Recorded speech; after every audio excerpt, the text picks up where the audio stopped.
اعوذ باللہ من الشیطان الرجیم بسم اللہ الرحمن الرحیم الحمد للہ رب العالمین باعث الانبیاء والمرسلین بارئ الخلائق اجمعین ثم الصلاة والسلام على افضل الخلق محمد وآلہ الطیبین الطاہرین اللهم صل على محمد وآل محمد وعجل فرجہم.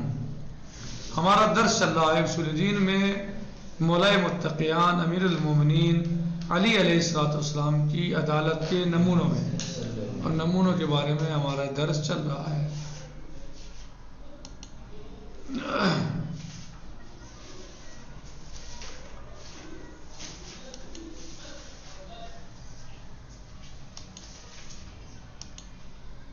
کل یعنی گزشتہ درس میں ہم نے ایک نمونہ پیش کیا تھا کہ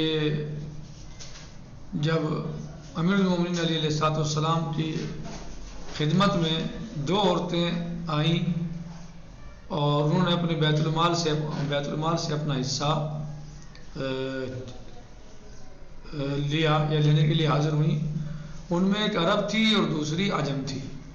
حضرت علیہ السلام نے عدالت کے اعتبار سے ہر ایک کو ان کا حق برابر ادا کر دیا. وہ عدالت کو بھی نہیں سمجھ سکی تھی وہ عدالت کو بھی نہیں سمجھ سکی تھی جی. لہذا یہ عادلانہ عمل ان کے لیے بہت سخت گزرا. تو عرب نے کہا کہ کیا آپ عرب و عجم میں برابر تقسیم کر رہے ہیں؟ حضرت علیہ السلام نے فرمایا کہ میں عرب و عجم میں کوئی فرق نہیں سمجھتا ہوں. کتنی مرتبہ حضرت علی علیہ السلام کے سامنے اس قسم کے واقعات آئے کہ عرب عجم پر فخر کرتے تھے، لیکن حضرت علی علیہ السلام کو اس قسم کے اعتراضات نے توحید اور عدالت سے دور نہیں ہونے دیا. عرب ہونا بہت بڑا افتخار تھا، حتیٰ کہ اپنے قبیلے کو بلند و بالا ثابت کرنے کے لیے جھگڑے ہو جاتے تھے، اور ایک قبیلہ دوسرے قبیلے پر کثرت اور طاقت کے اعتبار سے اپنی فضیلت ظاہر کرتا تھا. قرآن مجید نے بھی ایک مقام پر نقل کیا ہے، الہاکم التکاثر حتی زرتم المقابر. حتیٰ کہ قبور کی زیارت پر بھی ایک دوسرے پر فخر کرتے تھے. حضرت علی علیہ السلام نے نہج البلاغہ کے خطبہ نمبر 221 پر اس آیے کریمہ کی تلاوت کے بعد اس فکر کو محکوم اور فاسد و باطل قرار دیا اور فرمایا کہ اس قسم کے افکار معاشرے کو فساد سے مقدر کر دیتے ہیں، اور اس قسم کی گفتگو کے ذریعے سے جناب سلمان فارسی کو یہ لوگ اذیت دیتے تھے اور عرب اپنے حسب و نسب پر افتخار کرتے تھے. جناب سلمان فارسی چونکہ عرب نہیں تھے تو یہ عرب جو ہیں ان کو اذیت پہنچاتے تھے اپنے کلام سے. ایک روز جناب سلمان فارسی سے معلوم کیا کہ تم بھی اپنے قبیلے کے بارے میں بیان کرو. ایک روز جناب سلمان فارسی سے یہ معلوم کیا کہ تم بھی اپنے قبیلے کے بارے میں بیان کرو. اس کا خیال تھا کہ سلمان فارسی سن کر ناخوش و شرمندہ ہوں گے. کیا سمجھ رہا تھا یہ بات کہنے والا کہ جناب سلمان فارسی ناراض ہو جائیں گے یہ بات اور ہم کو ہنسنے کا موقع ملے گا. جب وہ ناراض ہو جائیں گے تو ہم ہنسیں گے انہیں کہ بھائی دیکھو جائے وہ. لیکن جناب سلمان فارسی رضوان اللہ تعالیٰ علیہ نے اسلامی تہذیب سے آگاہی جناب سلمان فارسی رضوان اللہ تعالیٰ علیہ اسلامی تہذیب سے آگاہی رکھتے تھے، اسلامی تہذیب سے واقف تھے، جانتے تھے. فرمایا کہ تمہیں میرے قوم و قبیلے سے سروکار نہ ہونا چاہیے، تمہیں میرے قوم و قبیلے سے سروکار نہ ہونا چاہیے. میں فقط یہ جانتا ہوں کہ میں گمراہ تھا، سید المرسلین کے ذریعے ہدایت پا گیا. یہی میرے لیے افتخار اور آپ کے لیے جواب ہے. کیا فرمایا وہ جواب میں کہ آپ میرے قوم و قبیلے سے کیا سروکار آپ کو جائے، کیوں آپ ایسا کر رہے ہیں، پوچھ رہے ہیں. میں فقط یہ جانتا ہوں کہ میں گمراہ انسان تھا، گمراہ تھا، اور سید المرسلین صلی اللہ علیہ وسلم نے یا ان کے ذریعے سے میں ہدایت پا گیا. یہی میرے لیے افتخار آپ کے لیے جواب ہے. میرے لیے افتخار ہے یہ اور آپ کے سوال کا جواب ہے. اس جواب نے ان کے تمام فخر و مباحت پر پانی پھیر دیا اور اسلامی مساوات کا درس تمام عالم اسلام پر ظاہر کر دیا۔ دوسرا کیا ہے؟ دوسرا دبوں، کچھ مال حضرت علی علیہ السلام کی یعنی عدالت کے نمونے چلے نا مولا متقیان، علی علیہ السلام کی عدالت کے نمونے ہیں۔ دوسرا کیا ہے؟ کچھ مال حضرت علی علیہ السلام کی خدمت میں لایا گیا، جب لوگوں کو معلوم ہوا تو جمع ہو گئے۔ حضرت نے جب لوگوں کا ہجوم دیکھا تو اس مال کے چاروں طرف رسی سے احاطہ کرا دیا، یعنی رسی سے گھیر دیا اسے، رسی چاروں طرف اس کے بندھوا دی، گھیر دیا رسی سے اسے، احاطہ کر دیا یعنی گھیر لیا، ہاں گھیر دیا اسے یا گروا دیا، یعنی لوگوں کہا کہ بھئی اس سے رسی گھیر دو چاروں طرف اس کے تاکہ لوگ وہاں تک نہ پہنچ سکیں، اور فرمایا اموال اور رسی سے دور رہیں۔ کیا فرمایا؟ مال اور رسی سے دور رہیں، اور پھر خود تمام مال قبیلوں کے نمائندوں میں تقسیم کر دیا کہ بھئی آپ لوگ نہ بڑھیں، اس تک آپ نہ بڑھیں۔ یہ رسی کھینچ دی، حصار کر دیا، اس کا احاطہ کر دیا، حد بندی کر دی، آگے نہ بڑھیں آپ لوگ، اور پھر خود جو ہے وہ سارا مال تمام قبیلوں کے نمائندوں میں تقسیم کر دیا، یہ آپ کے قبیلے کا ہے، یہ آپ کے قبیلے کا ہے، یہ آپ کے قبیلے کا۔ بعد میں دیکھا کہ ایک ظرف میں روٹی رکھی ہوئی ہے، حضرت نے اس کو بھی برابر تقسیم کیا، روٹی رکھی ہوئی ظرف میں روٹی رکھی ہوئی ہے تو حضرت نے اس کو بھی سب میں برابر تقسیم کیا، یعنی کسی کو زیادہ کسی کو کم برابر تقسیم کر دیا۔ سوم نمونے سوم کیا ہے؟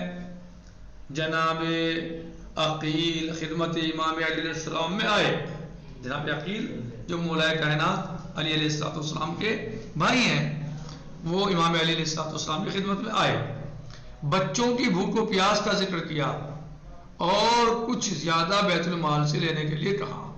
کیا کہا کہ میرے مثلا وہ خرچ پورا نہیں ہو رہا ہے، آپ میرا مال میں وظیفے میں مثلا یا بیت المال سے دینے میں مجھے اضافہ کر دیں۔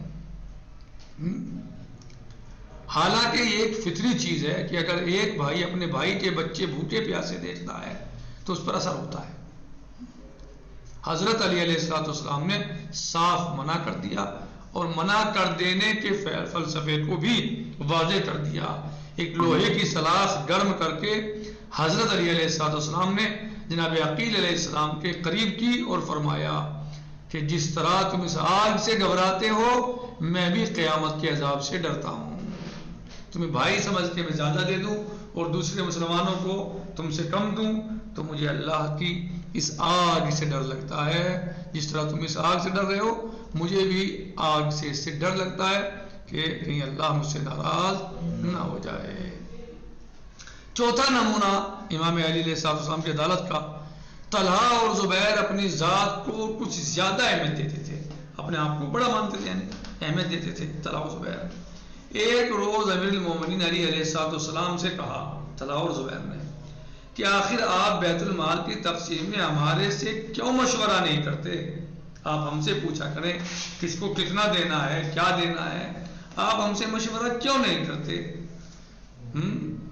امام علیہ السلام نے فرمایا تمہارا خیال یہ ہے کہ میں ریاست کو محدود کرنا چاہتا ہوں، اس لیے تمہارے مشورے نہیں کرتا ہوں۔ خدا کی قسم مجھ کو ریاست کی ضرورت نہیں ہے، حکومت کی مجھے ضرورت نہیں ہے اور نہ میں اس کی طرف رغبت کرتا ہوں، مجھے اس کی کوئی حاجت نہیں ہے، نہ مجھے کوئی رغبت ہے، میرا کوئی رجحان نہیں ہے حکومت کی طرف۔ تم دونوں نے میرے ہاتھ پر بیعت کی ہے، تم دونوں نے میرے ہاتھ پر بیعت کی ہے، میں ہی قرآن اور سنت رسول پر عمل کر رہا ہوں، تم نے بیعت کی ہے اور میں قرآن اور سنت رسول صلی اللہ علیہ وآلہ وسلم پر عمل کر رہا ہوں، اور ابھی تک ایسا مسئلہ میرے سامنے نہیں آیا کہ جس میں آپ حضرات کے مشورے کی ضرورت ہو، ابھی تک میرے سامنے کوئی ایسا مسئلہ نہیں آیا جس میں آپ حضرات کے مشورے کی ضرورت ہو، اور اگر ایسی ضرورت پیش آئی تو تمام مسلمین سے مشورہ کروں گا، اگر مجھے مشورے کی ضرورت ہوگی تو میں سب سے مشورہ کروں گا اور تمہارے اور دوسرے مسلمانوں کے درمیان کوئی فرق نہیں رکھوں گا۔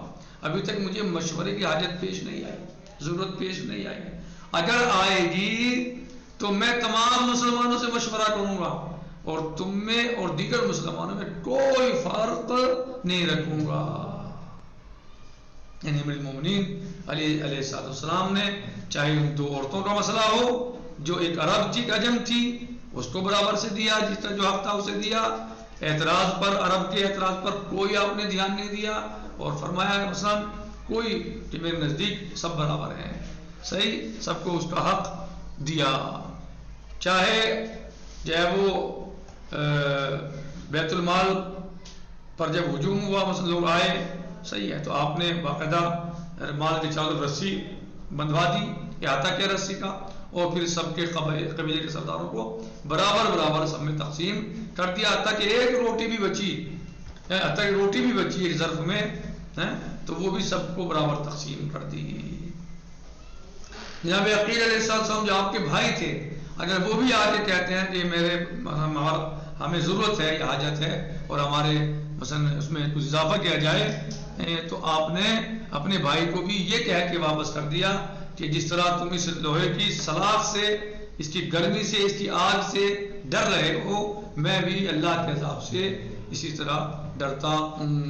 لہذا میں اتنا ہی دوں گا جتنی کیا ہے وہ میں سب کو دے رہا ہوں، جو آپ کا بنتا ہے آپ کو دے رہا ہوں، لہذا میں آپ کو اتنا ہی دوں گا. جس طرح تم اس آگ سے گھبراتے ہو، میں بھی قیامت کے عذاب سے ڈرتا ہوں.